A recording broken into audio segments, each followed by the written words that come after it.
If you're like me, you are tired of trying to find jeans that fit right no matter your build and still look good. Introducing the newest sponsor of the Double Doing podcast, Sweat Tailor, a premium menswear brand that is defining a new kind of casual. I started wearing Sweat Tailor and I am blown away by how comfortable and affordable the clothes are. And of course, they look great. My favorite is the all-in pants. It's a 5-pocket pant that feels like sweats but look way better. Thoughtfully tailored and unbelievably stretchy. From jackets and pants to joggers and hoodies, Sweat Tailor's designs are made to seamlessly fit into your life, moving from runway to office, office to drinks, and drinks to wherever the night takes you. Specializing in casual wear for men, pieces are designed with comfort and versatility in mind for your everyday. Use promo code BDEEGST. That is BDEEGST for 25% off. That again is BDEEGST for 25% off your order at sweattailor.com.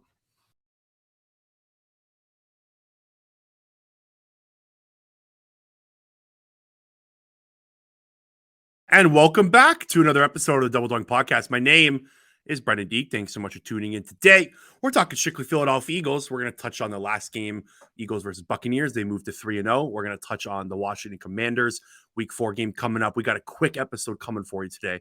No one else to do with than my man, my friend, Mr. Thomas Petersen, fresh off buying a house. He's now a homeowner up in this. You don't seem excited, Thomas. Oh, yeah. It's a stressful process. Like there's nothing calm about buying a house. Just as you think everything is set up, you need to go see a lawyer. You need to have all different types of adult bank meetings and all this kind of thing. And I have no idea what they're talking about. I'm just signing papers. Well, Thomas, I wanted to congratulate you on it. It's an incredible accomplishment. I know it's probably very freeing and you get some relief there. But honestly, it's going to be hard work. There's a house from the 70s. It's going to have a lot of work done. It's the hard part's not over yet. You still got a lot of stuff coming your way. But again, congratulations, and to congratulate you. And no other way to do it than talk about some film breakdown. Philadelphia Eagles against the Bucs. Thomas, you have scoured your way through the all 22 of that game. What did you see? And if there's a specific player you want to focus on, let me know. You did do a breakdown of Jalen Carter on the YouTube channel. If you haven't seen that already, make sure to go check that out after you watch this episode. Yeah, and the software I'm using has been updated. So Microsoft Photos is basically what I've been using to draw when I've been doing recordings, and that's been an update. So I can't do that anymore. So basically, all types of everything I put on YouTube is basically shut down. So I'm not going to be doing too many until that's fixed. So that sucks. But yeah, Jalen Carter. I mean, there's not much to say. He's an absolute beast. We all knew that. I think Cam Jurgens really stood out to me in this game. He's not the strongest guy in the run game. We knew that. But he didn't move Vita Vea. You wouldn't expect that. Like, it doesn't drive him down. He gets shoved around a little bit in the running game, but he was extremely good in pass protection. I think the O line in general did a lot better job in this game that they've done in the first 2 weeks. I think DeAndre Swift was every bit as good as we thought he was in the running game. I think he was real decisive, hit the right holes, and he broke a shit ton of tackle again. 6 tackles forced this week, 8 tackles forced in week 1, or 9, I believe, in week 2, but basically his week 1. So he was a beast again, like we thought. And I think Sidney Brown in the snaps that he got, I think he was flying around. He had 2 reps where he obviously didn't know what he needed to do, like scheme wise. He was out of control, but he compensated for it with speed. That's what you can do when you're a great athlete. I think other than that, he was real physical. He did what he had to do, and Reed Blankenship, who basically contested every single target that was thrown against him. Bucks had some crazy catches. We saw the Mike Evans catches. Kate Auden had a couple of catches that were tightly contested. Just good catches by the offense, but I mean, the anticipation by Reed Blankenship and his ability to trigger when he sees the quarterback pull the ball is phenomenal. And his reads on the read on his interception, he had Baker all the way. Mm-hmm. Yeah, that's really impressive to see. So Reed Blankenship and Sidney Brown, big thumbs up. But Jalen Carter, Jordan Davis, they just steal the show because your eyes get drawn to them and what they're doing on the D line, and it's it's really freeing up the play of Zach Cunningham and Nicholas Morrow, who have completely stepped in and played well for 2 weeks straight. I mean, those two guys, they compensate each other extremely well. They're finding their way a little bit more in the passing game. I think that's also, I mean, it's also getting a little bit helped by the secondary actually knowing what they're doing and knowing their scheme. There's not as much miscommunication as you saw, especially in week 2 against the Vikings, where they're all over the place on a handful of plays that resulted in big gains, basically. So I think if they can play as disciplined as they did in this game, they have a really good setup for being a shutdown defense. What you said about your your eyes getting drawn to Jordan Davis and Jalen Carter, I found myself in week 3 against the Bucks, like when every single defensive play, just watching Jalen Carter, like just focusing in on him, like during the live broadcast. Like he's got such a presence now where you're just like focused in on him. It's pretty remarkable to do that for a rookie. Quickly on the safety stuff. So Sidney Brown, you said played well in the snaps. That the all 22 angle is actually pretty cool. I saw the all 22 angle of him, that pass breakup. Kind of shows athleticism, able to kind of get back there. Kind of an underthrown ball. That was a big fucking PI on Mike Evans on that play. I mean, he shoved him away at the top of his route before he broke out, and Sidney still recovered and made the pass breakup. Yeah, agreed. Like he was pushed off, and the ball was a little underthrown, but even that, like I still think he gets there if the ball was placed properly.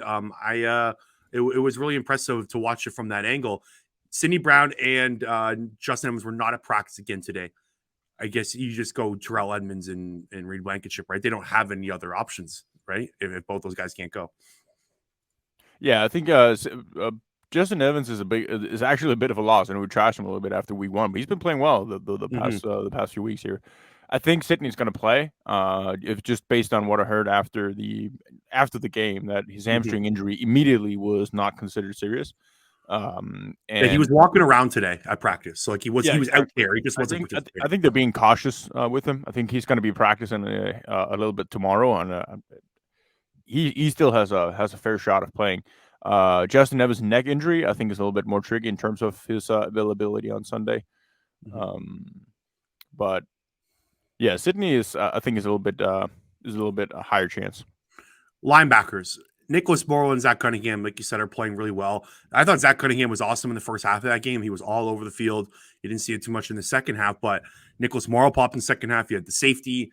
Nicholas Morrow is playing really well. He's now PFF's 12th highest graded linebacker in the NFL. It's pretty impressive from a guy that didn't make the team originally and was brought back. I know this is kind of looking far in the future here, but Nakobe Dean is going to miss another 2 games, so week 4, week 5 at minimum, since he was put on IR. What do you do when he comes back healthy if these guys are playing this way? Yeah, that's a good question. I think they're going to be rotating a little bit on the linebacker spot. I don't think they're going to be taking any one of them off the field. I think it's going to be a little bit more down specific. And then maybe go drive by drive and play the hot hand like you do with the running backs. I wouldn't take any of them off the field permanently, and I wouldn't keep Nakobe Dean on the bench, basically. Yeah, you'd have to rotate 3. That was kind of my answer as well. I thought like it's probably the only way to do it. But it's a pleasant surprise to have these 2 guys balling out like this. It's something that we did not expect coming into this year. Right. Week 1 was a little bit of a like, whoa, might have a problem on our hands throughout the year, and it's kind of changed over the last 3 weeks. Okay, let's talk about the offense. So the big topic, kind of Philadelphia. I know we've heard this all over the week, all week on Twitter and whatnot, but it is true. When the Eagles win and they don't win good, it's kind of the perfect Philly win because there's stuff to still complain about. So the Eagles did win; they're 3-0, but there's still like so much chatter about kind of the offense not being there and it's not exactly where it needs to be and all that good stuff. Right now, the one topic I want to focus on is the red zone. Right now, the Eagles are 25th out of 32 teams in the red zone right now at red zone success rate. So is it a problem, Thomas? Do you think this is something they need to fix? What are you seeing on tape with the Eagles' red zone offense?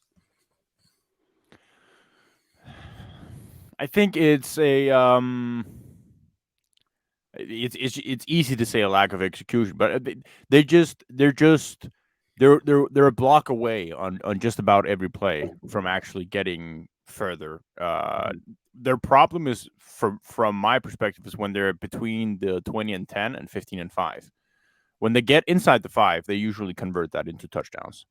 But I think they have a little bit of a spacing issue, and it also comes back a little bit to Hurts and his decisiveness, because you only have so much time to process what's going on in front of you when you get inside the 15. Like, space really creeps up a little bit here. We saw he was inaccurate with Jack Stoll on a play where he could have had him down at the 4-yard line from the 10, but I mean, misses that throw.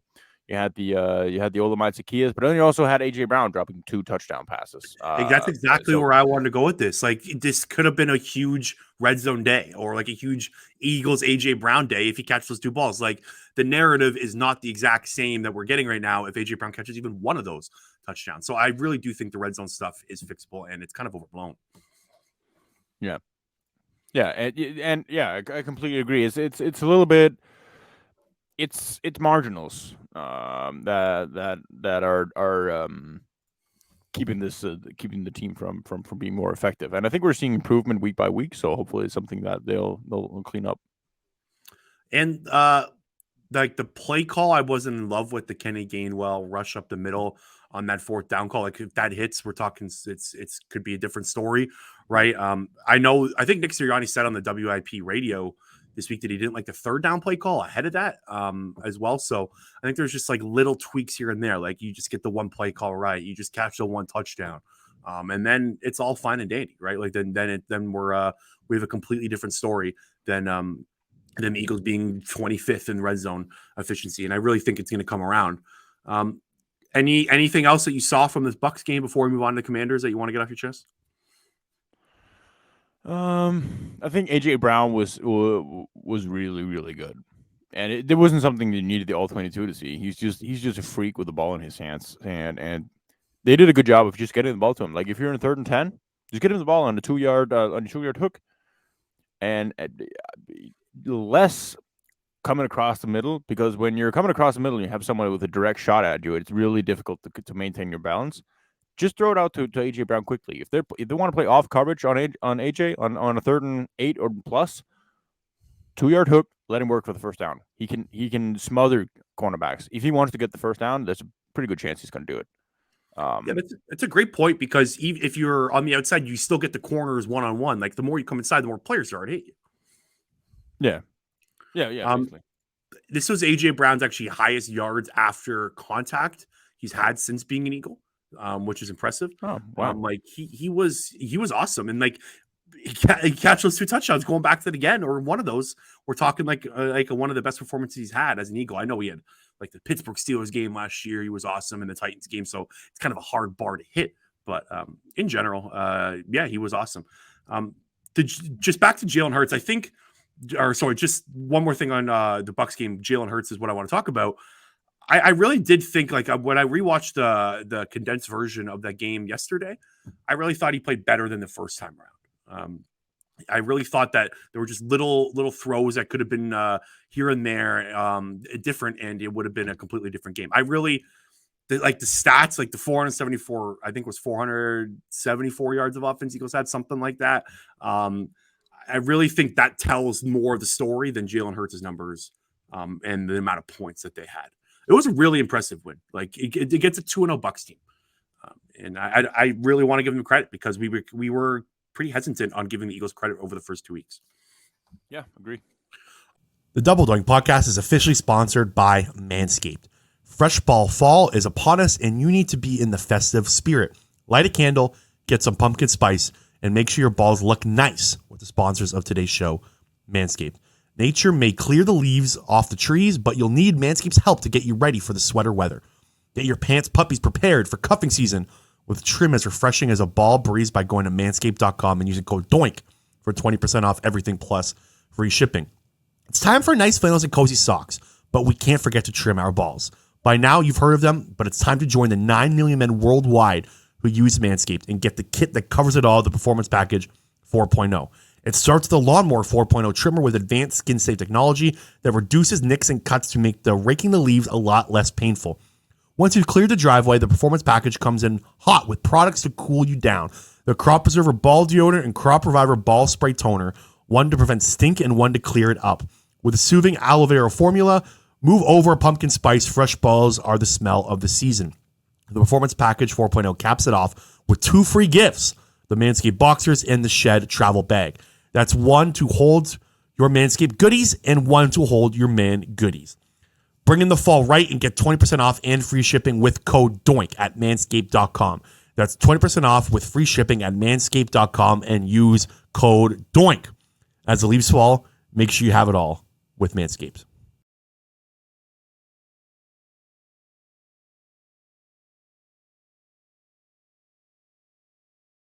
The Double Doink podcast is sponsored by BetterHelp. Life is hard. It's especially hard when you don't have someone you can open up to. Not everyone is comfortable talking to their friends and family about their personal matters or anything that is bothering them on a day-to-day basis. Mental health is so important to continued success in this world. Therapy is a great way to regroup and get everything off your chest. Insert BetterHelp. BetterHelp is the largest online therapy service, 100% online. They will match you with professional licensed therapists you can trust. You can talk with your therapist however you see fit, via text, phone call, or video chat. BetterHelp has successfully helped over 4 million people worldwide deal with their day-to-day mental health issues. Use the link in the podcast description to get 10% off your first month at BetterHelp. Okay, let's talk about the Commanders quickly. We got about 10 minutes to do so. Let's start with the Commanders offense. What worries you about the fighting Sam Howell's up front? I get you. It's always the receivers with Washington. They have a really good receiving core. McLaurin, Dotson, Samuel. It's a good group. They can burn you down the field, especially McLaurin. And he's had his way a little bit with the Eagles when they've been playing for the last couple of matchups, and it's always a threat. And especially because that's what the Eagles are weak, or the weakest in their defense. I have zero concerns about the running game of the Washington Commanders. Like none at all. Is Brian Robinson the least aesthetically pleasing running back you've ever seen in your life? He's up there for me. I hate watching him run the football. It looks like he's so upright. I don't know. I'm not saying pisses me off watching him, but it's just not for me. I don't think he's being used enough. I think he's up there with the best of their backs. He's a good bruising back. He can move the chains. He can keep drives alive. And I think that's really how the Commanders should be going into this game here, trying to just grind out first downs, keep long drives going. Sam Howell running around doing what he did best at what was North Carolina that he's from. Sam Howell was North Carolina. Yeah. So I think that's going to be their way to go about it, and then take some deep shots down the field and try do what the Bucs should have done. And the Bucs' only successful drive, I think Washington will be looking at that and say, all right, we need to throw the ball down the field to our playmakers from time to time, and then just let Sam cook. I mean, let's see what happens. Divisional game. Let Sam cook, baby. Yeah. The Fighting Howls. That's the new nickname. Terry McLaurin, I want to talk about McLaurin quickly because you're right. For some reason, loves playing the Eagles. In his career against Philadelphia, he has 45 catches for 700 yards and 3 touchdowns in 8 career games. Pretty good numbers. For some reason, Darius Slay has always had a problem with Terry McLaurin since he's been in Philly over the last 3 years. Slay's been awesome since he's been an Eagle, but it's Terry McLaurin's kind of his kryptonite a little bit. So that's something I'm going to keep an eye on. I really do think the Eagles have a massive, massive advantage at the defensive line position over the Commanders' offensive line. Sam Howell has been sacked on 16.1% of his dropbacks this year, Thomas. If that was to continue, that would be the highest sack rate ever in the NFL since 2000. And a lot of that has to do with last week. The Commanders had 9 sacks allowed last week, 15 quarterback hits. Sam Howell threw 4 interceptions. Last week was probably one of the ugliest offensive performances you're going to see all year from a team. And the Eagles are going to play that offense. So I think it's a good time to see them. Yeah, probably is. Often you see teams when they have a really shit performance, they go out and you can only get better. And that's really what what it all comes down to for Washington right now. I mean, they can throw their entire whatever they had game plan against Broncos. They can throw that on.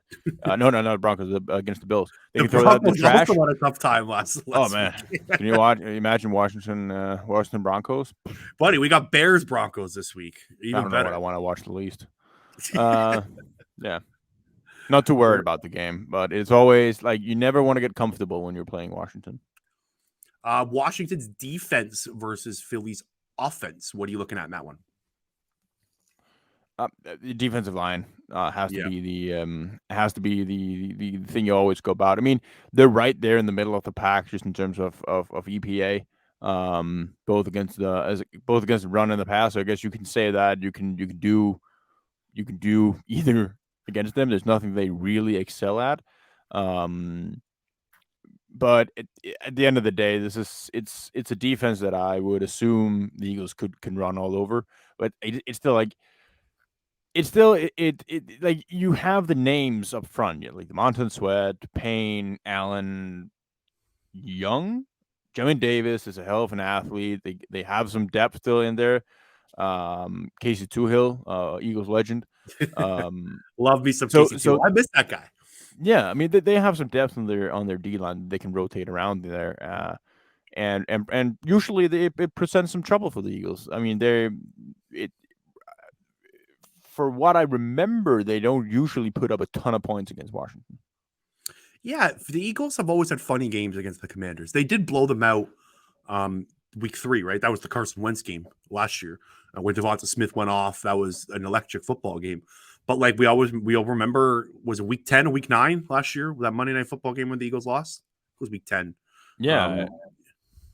So like that's kind of like the lasting memory I have of the Commanders. That was Taylor Heineke, the Taylor Heineke game, of course. Brenden Graham hit him at the end, kind of ended the also Eagles there in that game as well. It was long drives, it was sustained drives, and Washington ended in points as well. So I think I'm going to be trying to duplicate that. That was the game where you're all going, okay, get Linval Joseph and Dominic Sue in an Eagles uniform, right? That kind of changed everything for this team. The defensive line, you're right. Like the big names are actually playing well so far this year. Chase Young's actually been pretty solid since his return. He missed week 1 with a stinger injury, but he's back healthy. The Montez Sweat, Jonathan Allen, and Chase Young combined have 36 pressures through 3 weeks. They also have 7 sacks combined. So that part of their defense is still there and is going to be probably what the Eagles have to focus on the offensive side of the ball. You have to cover. You have to make sure those guys don't get after the quarterback. And I do think the Washington defense can be had in the secondary. Kendall Fuller's off to a pretty good start this year. He's playing pretty well, but there's a couple guys in that secondary that they can really attack. Derek Forrest, he's a safety. He's been bad this year. Watch out to attack him over the middle. I think the Eagles are going to try to push the ball down the field, try to get A.J. Brown, Devonta Smith into that third level of that Commanders defense and see if they can get some deep shots. They had the deep shot to Devonta Smith in the Vikings game, but the A.J. Brown deep shot hasn't been there yet. I think we're going to see like a big shot to A.J. Brown in the first half to try to maybe push the Washington Commanders defense back and then try to run the ball. But also, like, if you can get Emmanuel Forbes on A.J. Brown at all in this game, I would look to do that. It's like half a human versus a full human. Like that would be what the size matchup is looking like there. The Commanders' defense is good, but there's no reason the Eagles shouldn't be able to move the ball. Nope. That should only be if they can't get their head out their ass like the first couple weeks or the first 2 weeks. Mm-hmm. You know what's funny about Commanders games? I always remember like Deshaun Jackson killing us in the mid 2000s. Yeah, that sucked. Yeah, I know. It was like I remember that he had that one game where he had 2 touchdowns with Kirk Cousins on those deep balls. I remember exactly where I was watching that game. I was at a restaurant with my dad. Like it's that's kind of like what I would remember with Washington games is the Kirky Deshaun combo. But and then McNabb, I remember Don McNabb's first game in Washington. I just remember it was a disaster. Oh yeah, that did not work out well. Okay, we only are able to give you a quick one today, so we got to get out of here. Before we do, though, let's get a prediction from you, Thomas. What do you think happens in this one? 35-10 Eagles. 35-10? Yeah, this is the time that they put the Commanders to bed. Holy shit. All right. I think I think the Eagles defense are going to absolutely shut everything up that Washington are doing. And I think the last touchdown they get is going to be like a desperation touchdown right at the end to kind of, pat the score a little bit. So you're predicting like a 35-3 win, basically. Yeah, basically. Hell yeah. I think you're going to get the red zone stuff done. I think you're completely right. We're going to see long touchdowns to AJ Brown, Devontae Smith. They're going to take their shots. I think Eagles defense are going to score maybe once or twice. Yeah, I think it's going to be a comfortable Sunday. I would love that. I'm predicting similar. I'm going to go 31-14. So I'm kind of with you on this. Basically I do think it's. Yeah. I think it's going to be close, but I think that like to the first half, and I think the Eagles are going to push the ball deep downfield and get some big plays in the second half and kind of wear out Washington. If I remember correctly, Bills and Commanders was also pretty close heading into the fourth. I think it was 16-0 at half, something like that. I could be wrong, but yeah, it wasn't like a big blowout up until. Yeah, I think you're right. It was something with 16. Yeah, 16. Because I remember they did have 16 points at one point.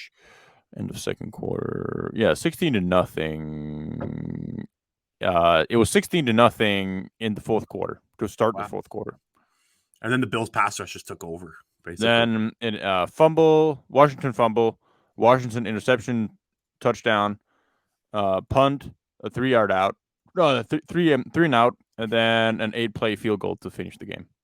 They kicked a field goal to get it in 37-3 with 1 minute remaining in the fourth quarter. Gotta respect that. Did you see the Dolphins could have kicked the field goal to break the point record? And they didn't. They took a knee.